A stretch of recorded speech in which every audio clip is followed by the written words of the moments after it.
Bon, c'est le rush, deuxième journée de Ligue des Champions.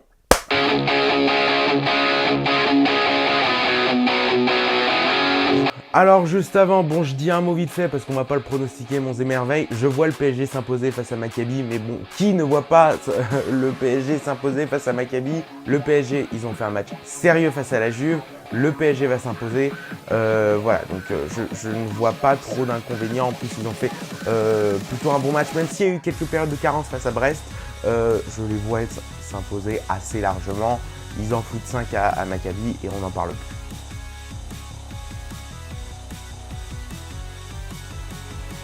Alors il y a eu un point positif dans le match de Marseille face à Tottenham, c'est la cohésion de groupe. Et franchement ça c'était très intéressant. Marseille a fait un bon match face à Tottenham.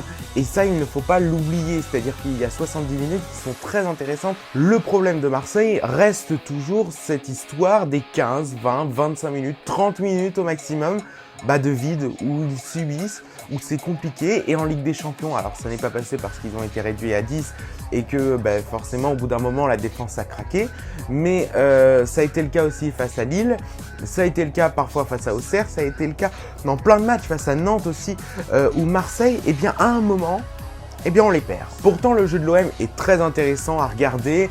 On sent les transitions offensives. En plus, il y aura le retour d'Alexis Sanchez. Donc là, pour le coup, il va être en plus associé à Dimitri Payet. Et ça, c'est formidable. Je m'attends à un résultat favorable des Marseillais. Moi, ce que je veux, c'est une victoire de l'OM. Donc, je pronostique la victoire de l'OM face à Francfort. Et en plus, il faut rajouter un truc. Il faut aussi dire que Francfort... c'est un peu n'importe quoi en ce moment, ils en ont pris 3 face au Sporting, ils se font démonter en championnat. Je suis désolé, mais l'OM a la capacité de battre Francfort.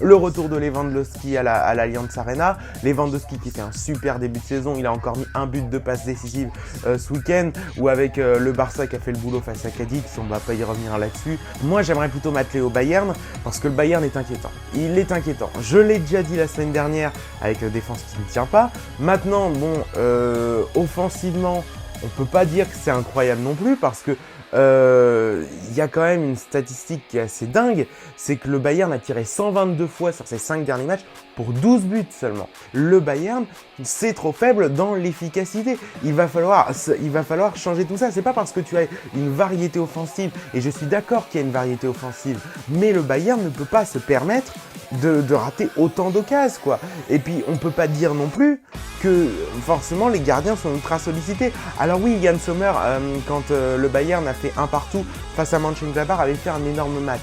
Mais là, je suis désolé, lors du dernier match du Bayern, j'ai encore vu par exemple à Kimmich qui, dans les coups francs, il ne les cadre pas, ce qui fait qu'on retrouve un Bayern qui est plutôt déficient offensivement. Vous remarquerez que je ne parle pas du tout du côté défensif, parce que du côté défensif, il n'y a rien qu'à changer. Si vous voulez savoir ce que je pense au Bayern défensivement, il faut regarder la vidéo de la semaine dernière. Mais je ne vois pas le Bayern favori à l'Allianz Arena. En plus, ils ne se sont pas imposés ce week-end, et à l'Allianz Arena, ça va pas très fort en ce moment. Je vois bien du coup une victoire du Barça. Et oui, le Barça va s'imposer à l'Allianz Arena, moi je vous le dis.